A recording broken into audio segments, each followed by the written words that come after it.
Tout le monde veut la démocratie, c'est une valeur universelle, mais la démocratie ne peut exister que dans un État. Et nous, on n'avait pas d'État. On est en train de construire des États. Et nos interlocuteurs sont en train de préparer des élections. Donc on ne peut pas se comprendre. Donc je pense que ça nous a amené dans un différend extrêmement profond avec le reste de la région. Et des sanctions ont été imposées à nos pays.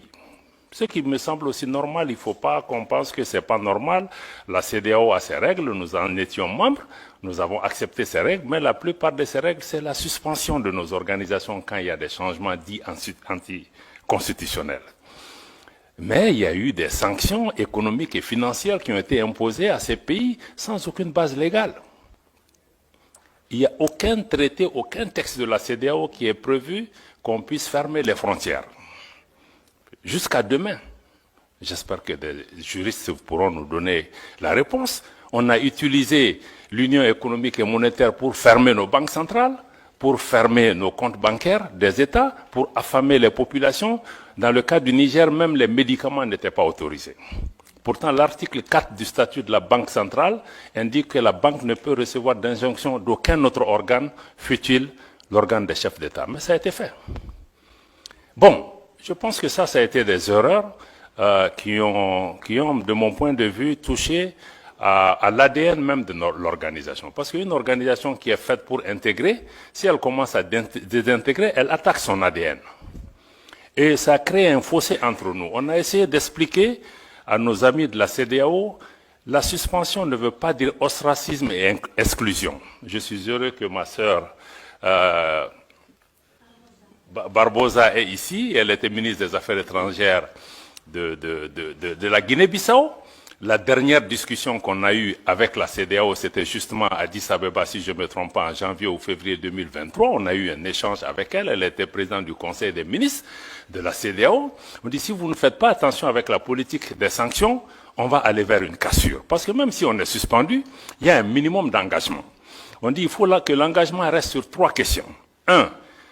Si vous discutez des questions qui touchent à nos pays, appelez-nous au moins pour 15 minutes. Écoutez-nous, on quitte la salle. 2. Si vous discutez des questions de sécurité, ça ne peut pas se faire sans le Mali, sans le Burkina. À l'époque, j'étais avec, on était 3, ministre des Affaires étrangères, le Burkina, le Mali et la Guinée à l'époque. Et le 3e élément, on a dit, s'il y a des questions humanitaires, ça ne peut pas se faire sans nous. Et on nous a dit, mais pourquoi on a demandé ça? On a même accru les sanctions, on a ajouté les ministres des Affaires étrangères et même les chefs d'État. Ça nous a mené à la cassure. Et à partir de ce moment, nous, on a dit, bon, puisque nos chefs d'État sont sanctionnés, les ministres des Affaires étrangères sont sanctionnés, vous avez fermé la porte du dialogue. Donc, vous n'allez plus pouvoir aussi venir dans nos pays, sinon on ne peut pas aller chez vous. Je pense que ce sont ces erreurs accumulées qui nous ont amenés jusqu'à ce que, maintenant, il y a eu le coup d'État au Niger, et la CEDEAO a décidé de faire une intervention militaire. Vous savez que quand on est dans une union, ça veut dire qu'il y a même un pacte de non-agression. On ne peut pas se lever. Bon, c'est vrai, même si un chef d'État est renversé, se lever un matin pour dire qu'on va attaquer un pays, pour la CEDEAO qui, depuis 20 ans, a une force en attente qui est toujours en attente. Ça veut dire, en réalité, ce sont des acteurs extérieurs à la région qui dictent leur volonté à la CEDEAO. Je suis désolé de dire, même l'Union européenne a soutenu cette décision de la CEDEAO d'attaquer un pays souverain qui lutte depuis 10 ans contre le terrorisme. Ces frontières sont fermées. Quand vous attaquez le Niger, mais vous attaquez une armée, mais vous libérez les terroristes. Ils vont aller où? Au Mali, au Burkina, partout. Donc, à partir de ce moment, on s'est dit que cette organisation commence à être dangereuse pour nous. Non seulement on punit nos populations, mais le fait d'être membre peut même t'amener à ce qu'on attaque le pays. Donc, c'est là que le Mali et le Burkina ont décidé que si la CEDEAO attaque le Niger, mais nous qui considérons que nous, on est entré en guerre contre l'organisation. Et c'est à partir de cet instant que nous avons mis une alliance militaire défensive en place pour dire que bon, nous nous mettons ensemble pour faire face à une menace existentielle, mais en mettant en place une approche géopolitique de la question. Nous nous réunissons pour nous défendre d'abord. Mais en faisant ça aussi, on s'est dit, bon, c'est pas seulement une alliance, et je pense que c'est notre réponse qui a d'ailleurs dissuadé. En définitive, les gens ont commencé à comprendre que, bon, Niamey, ça ne sera pas une promenade de santé. On va faire face à 3 armées qui sont en guerre depuis 10 ans. Bon, donc, je pense que ça nous a amené à ça, et on s'est dit, bon, On va aller au-delà de l'alliance militaire pour créer, le 16 septembre 2023, donc on a créé l'alliance des États du Sahel sur la base de la charte du Liptako-Gourma. Mais on est en train de travailler maintenant pour aller beaucoup plus loin que ça. Pourquoi on veut aller beaucoup plus loin que ça? Ça, c'est la partie, on était dans la partie contre, comme tu as dit, c'est créer contre, mais ça, c'est juste expliquer le contexte. Mais en réalité, la partie pour, c'est que la région qu'on appelle le Liptako-Gourma, qui réunit les trois États, que certains ont appelé la zone des trois frontières, abusivement, mais cette zone est une zone géoculturelle et géographique qui existait depuis des décennies. D'ailleurs, il y a une organisation, l'autorité du Liptako-Gourma. Ces trois pays partagent les mêmes réalités climatiques, géographiques, culturelles et même sécuritaires. Donc, on a décidé de mettre en place une communauté qui puisse nous aider, à assurer la sécurité, à lutter contre le terrorisme, parce qu'on lutte contre le terrorisme dans cet espace depuis longtemps, mais on ne pouvait pas le faire ensemble.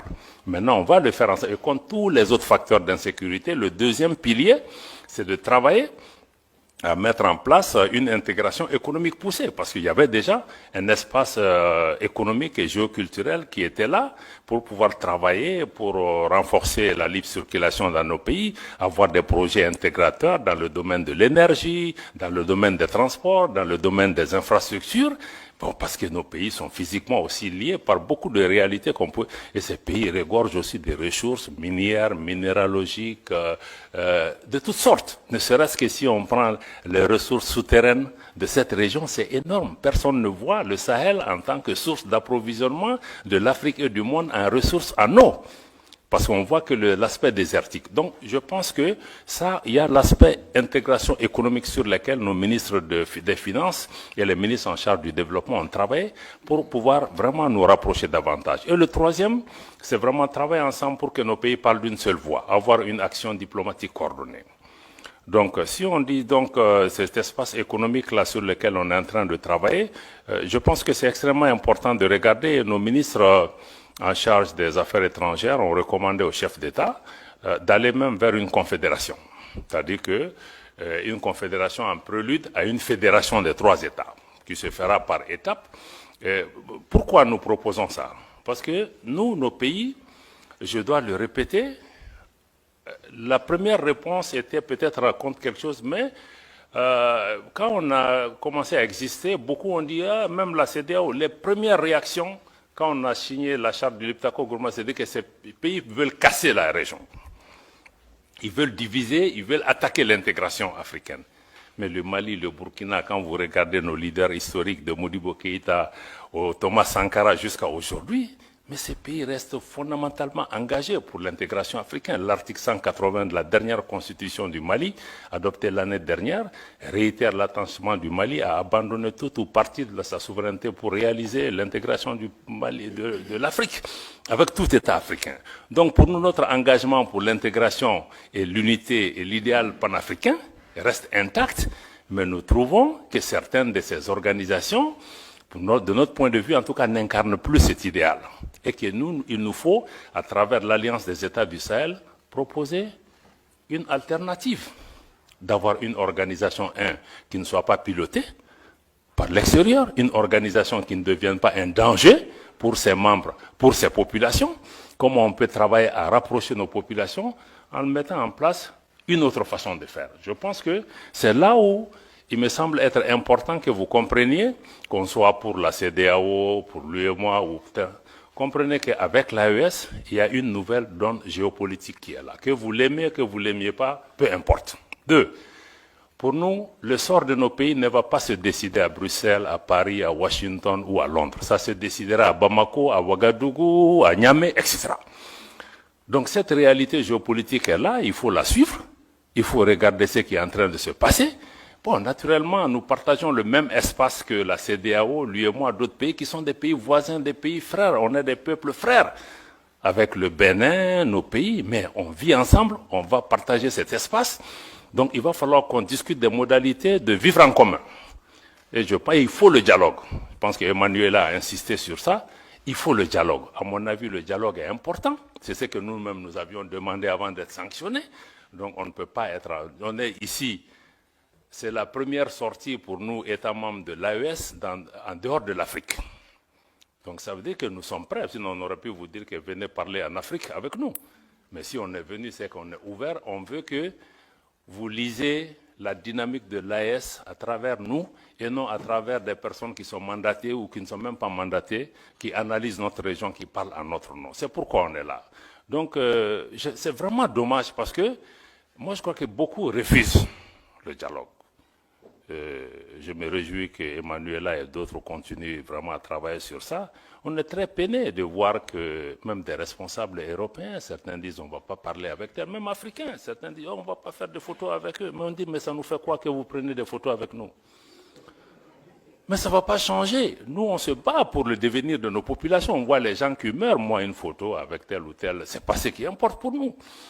Donc certains vont jusque-là, des pays voisins. Personne, je dis aux gens, personne ne va nous faire déménager de cette région. Que tu prennes la photo avec moi ou pas, mais on sera là. Tu seras là, je serai là. Donc moi je pense que ça c'est important. J'apprends aussi que même des responsables européens disent à leurs gens, non, non, non, il ne faut pas que vous soyez vus avec eux, il ne faut pas que... Mais je crois que c'est de l'enfantillage, parce qu'en réalité, nous on n'a pas de problème personnel avec quelqu'un. On a des différents politiques. On peut parler pour trouver des solutions. Mais vraiment, nous, on n'a pas... Je pense qu'il faut que nos dirigeants s'élèvent à la hauteur de leurs tâches et de leur mission et non être dans des épiphénomènes de faire des photos ou de gérer des mains des gens. Moi, si c'est l'intérêt du pays, même avec le diable, je vais dealer. Voilà, donc quand c'est nécessaire. Donc je pense que ça me semble être...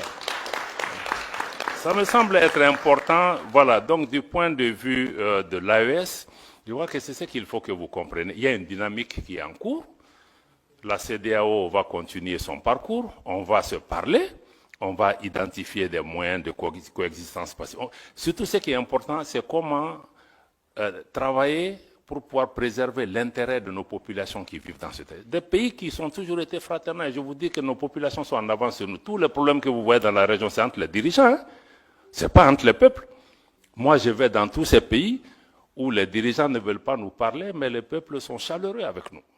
Donc les populations n'ont pas de problème, il faut que les dirigeants suivent leur population. Voilà, donc pour moi, vraiment, c'est ça. Je vais peut-être laisser le reste pour qu'on vienne vraiment à des questions majeures, mais aujourd'hui, l'AES se bat pour ça. Pour une gouvernance améliorée, une gouvernance qui réponde aux préoccupations de nos populations. Préoccupation numéro 1, sécuritaire. Sécuritaire pour reprendre en main nos États. Et ensuite créer des modèles de gouvernance qui peuvent... mais il faut une économie, il faut une transformation structurelle de nos économies pour que nos économies profitent à nos populations. Parce que toutes ces richesses qui sont là, nous, au État de l'AES, nous voulons désormais discuter différemment avec ces États, parce que les anciennes puissances coloniales ou d'autres, il y avait des donnes qui étaient là. Nous, on n'est plus dans ça. On veut rabattre les cartes pour regarder. On veut naturellement que les partenaires qui viennent gagnent, mais qu'en priorité, nos populations gagnent. Et on sait que les ressources sur lesquelles on est assise nous permettent de discuter d'abord pour que ça bénéficie à nos populations. Si d'autres partenaires en bénéficient aussi, c'est tant mieux. Donc nous sommes dans cette ouverture, réaffirmer notre souveraineté, y compris la souveraineté économique, le contrôle de nos matières premières, qu'on puisse discuter les choses par rapport à ça. Et sur le plan global, nous voulons travailler au niveau pour un monde multipolaire. Un monde où ce n'est pas un club de 2, 3, 4 pays qui contrôlent le monde, mais que les forces politiques, économiques, sociales qui sont apparues dans le monde, que chaque voix compte, qu'il y ait plus d'équité, que la politique de 2 poids, 2 mesures, ça cesse. Qu'on cesse aussi d'instrumentaliser les Africains les uns contre les autres, parce que moi je trouve que même notre différend avec la CEDEAO, c'est d'autres qui nous distraient. On n'en a pas besoin. Donc je vais vraiment attendre les questions pour pouvoir vous revenir, pour dire qu'encore une fois, si l'AES a été créé dans un contexte pour réagir à quelque chose, aujourd'hui nous sommes dans une dynamique de construction d'une intégration régionale, d'une autre approche à cette intégration régionale, une intégration qui, de notre point de vue, doit être une véritable intégration des peuples et non une intégration d'État ou de chefs d'État. Voilà, c'est vraiment la dynamique que nous partageons avec le Burkina et le Niger. Et aujourd'hui, sur le plan de la sécurité, nous travaillons, il y a des résultats probants sur le terrain. Le Mali, aujourd'hui, après 10 ans de présence étrangère, a aujourd'hui le contrôle de l'ensemble de son territoire national. Et la reprise de Kidal, il y a quelques mois, est un exemple concret. Et il y a beaucoup de Kidal qui vont se passer aussi sur le terrain, dans notre espace. Nous souhaitons que vous soyez des observateurs objectifs avisés et que vous regardez comment vous engagez avec cet espace, mais avec ou sans vous, nous allons avancer. Il faut que les gens aussi comprennent ça. Si les Européens ne sont pas là, les Chinois seront là, les Russes seront là, les Australiens seront là. Donc aujourd'hui, là, on n'est marié à personne. Voilà. Je m'arrête là. Merci beaucoup.